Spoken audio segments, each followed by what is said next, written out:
Welcome to my garden tour series, which we publish in the winter months so that you get a little bit of what it looked like during the year to just brighten up your days.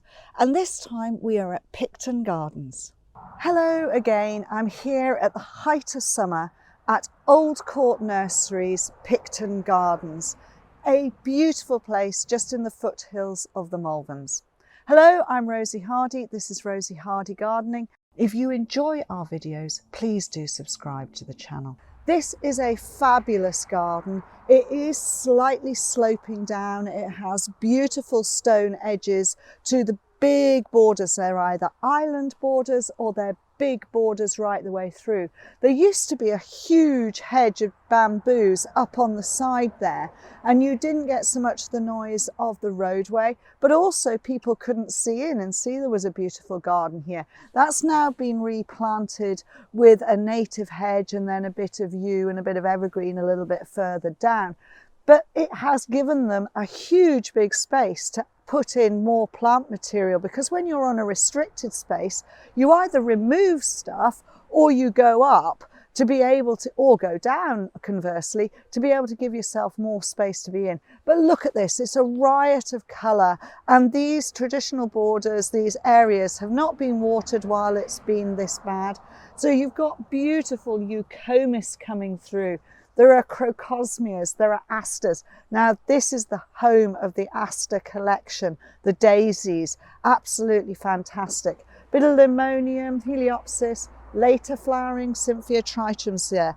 This fabulous sub-shrubby polygonum here, scoparium, it is fabulous. And you've got a salvia there as well. And here we go, these beautiful clumps of these alliums, which are your perennial alliums, just showing you how fabulous they look. And you've got these mounds and up and down things are going over. You've still got the beautiful seed heads here of the Marinia, and that is looking great. The ceratostigma is just coming into its own, and then there is a border over there, and there are some fabulous plants in there. There are heleniums, there are persicarias, bistortas, and that's one of their new collections that they have got here at the Picton Gardens. So it is fabulous, it's beautiful, it's a place to walk around, and there are so many little pathways to go in and out of and have a look at. That it is such fun, and I'm hoping that through the dull winter months that you can enjoy the immersive feel of coming into these gardens and having a look at them. They are just fabulous, and this is going to carry on going right the way through to the late autumn. This garden is closed over the winter months, goes on right the way through to the end of October or until the Michaelmas daisies have finished, and then it reopens again in February for the snowdrop season, and then the start of all that. Lots of beautiful trees. I mean, look at that fabulous acer at the back there, a lovely betula there. Lots of beautiful trees creating the areas and the shade so that they've got good areas for you to be able to look at and understand what you could plant in those situations. Behind me is the betula. I'm on the other side of this island bed. I mentioned about this side, and you've got a fabulous teasel which has just been allowed to come up and do its stuff. You then have the bistorta. This is a new collection that they are now building up on here, and they've got somewhere in the region of about 40, maybe 50 new varieties, well, not new varieties, but varieties that are available, and it is going to make a really good look with all the other plants that are around, because once the daisies start, you need something to break that up. And because the bistorta is such a good plant, they mix in really well with everything. Veronicastrum's just going over, some beautiful heleniums here looking good. There's a fabulous tall helianthus there, that's Sheila's Sunshine. It's a really good tall one with small yellow, soft lemon flowers. just really wonderful. And this idea that you can have tall stuff at the edge of the border, it doesn't always have to be small, and these fabulous alliums looking so superb. I just love the combinations as you're coming through, and then you walk down the hill and it gets more shady, and there is more shady planting down the bottom, and we will go down and have a look at that as well. So originally I was saying that in this garden here they have the collection of all sorts of daisies. Basically it's the Michaelmas daisies, and these ones here are all the Symphyotrichum Nova Belgii types, and don't they look fantastic? No, they're not in flower yet, but you can see where the different plants are by the different foliage. So even before they get into flower, you can see the slightly shorter ones, you can see the mid-height ones, and then the ones at the back here which are just caned up to keep them all straight. These are all here just putting on their buds. The odd one or two, and especially behind me, are just the odd one or two putting on a bit of flower. Now the other types of aster and Symphyotrichums are planted in the borders and are put in amongst the mixed borders, so you have to walk around and see where those are. But it is great, it's just so well looked after. The plants are all named, they know what date they were first introduced. It's such a library of knowledge all about these plants, so that you can come and you can understand them all. You can work out which colours are the ones that you actually want, because they're here, they're all together. You can see whether you want them to be slightly more double flowered, whether you want them to be more single flowered, and what heights you're actually wanting them to grow to be. And I think this is just superb. The really tall ones are all at the back there. But the colour of the foliage, you know, some of them have got a really dark tone to them. Some have got a really pale tone to the foliage. And that is what you have to look at when you're looking for a plant. Look at the whole plant all together, and then you will have fun growing them and enjoying them. It is such a fabulous place and a resource to come to.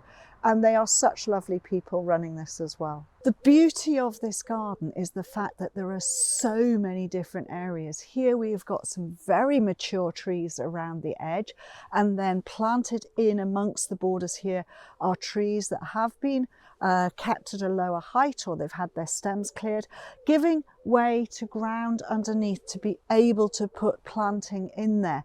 And it does get dry, but it's amazing to see what will still work and how it keeps on going. Now the other collection that they've got here are polypodiums, so you will see lots of different ferns, not just polypodiums, because they love ferns as well.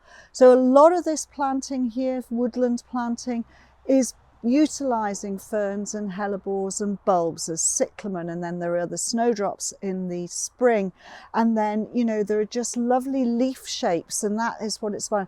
The leaves that fall off the trees are allowed to sit, they're not on the paths, but they're allowed to stay there.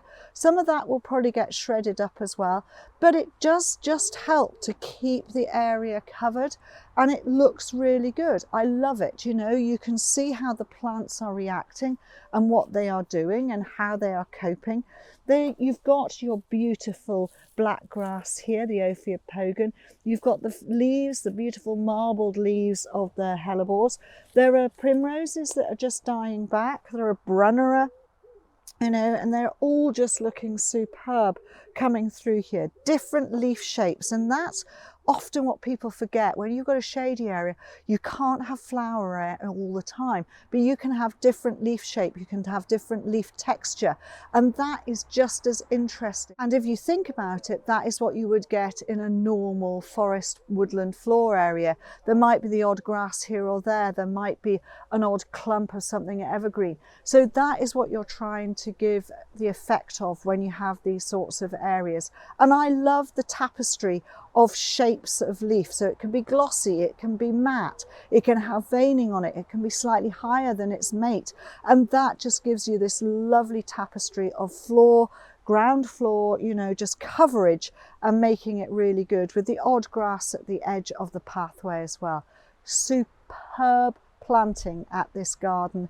Worth a visit in the spring when it's vibrant and coming through. Worth a visit all year round, but especially when it's got those other times. And every now and again you'll find areas where they put in really big vibrant annuals just to give you a little bit of a pop of colour here, there and everywhere.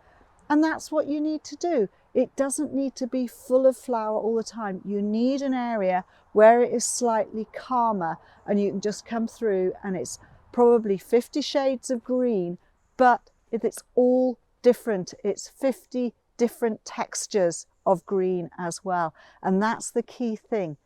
Different textures, different shades, different heights, and you will get some interest in the areas which sometimes seem very difficult to plant up. Shapes, textures and form is exactly what you see in this area here. You have a lovely trunk, you've got this beautiful fern coming up, hollies behind, you've got a little bit of structure with the odd bit of wood being put in there, but then a bit of grass, a little bit more leaf shape here and more leaf shape here. The hepaticas are looking superb, their leaf is looking good, a little bit of epimedium, and then you get the huge big leaves on the shrub. Just shape and form, not a lot of colour, a little bit of early cyclamen. Otherwise, this looks really interesting. It is just shades of green. So many different aspects and vistas to see in this garden as you wander around. Now, I've only been able to show you a small portion of it. You really need to come here and immerse yourself in the garden itself. I love the use of this dark purple beech, for instance, at the back, and this beautiful seat, and then you look out onto the rest of the nursery that way, or you wander down into a secluded area or down into the shady area. And as I said, every now and again you get these pops of colour of these beautiful flowers which are just annuals, and they are fantastic and they're looking great. Little bit of musa, so a little bit of, you know, lovely big leaf as well. So that is fantastic. It is wonderful that in certain areas they feel they can play with these wonderful vibrant colours, which just means that when you're standing a little bit further away, your eye is drawn down to these fantastic plants. And yeah, they'll get replaced with something else next year, but that's the beauty of some of these borders. You know, this is an island bed, it can have whatever. There's still some perennials in here, there are trees in here, but it means it is something that can be changed, and each year there will be a slightly different feel to it. And that is sometimes what you need. You need an odd border or an odd space where you go, do you know what? I want to play with something different. I want to experiment with some colours. And the easiest way to do that is experiment with annuals, because they will just reward you with an abundance of flower and vibrancy. You've got a cosmos down here, you've got the zinnia, you've got this fabulous one here, and I can never remember the name of that one. But they just look great. There's a few agastache which will probably stay. There are a few salvias. They may or may not stay, depends on what our winter is like. But that's the thing, you come here in the spring and you have a look. Some things haven't survived, that means you've got gaps. Gaps are potentials for new plants, and that's the way to look at it.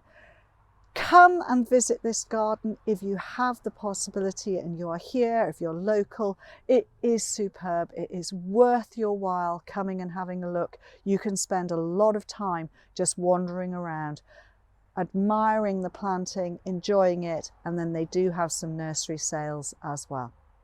Thank you very much for watching, and please do subscribe to the channel. If you want to watch another video of mine, YouTube thinks this one is perfect for you.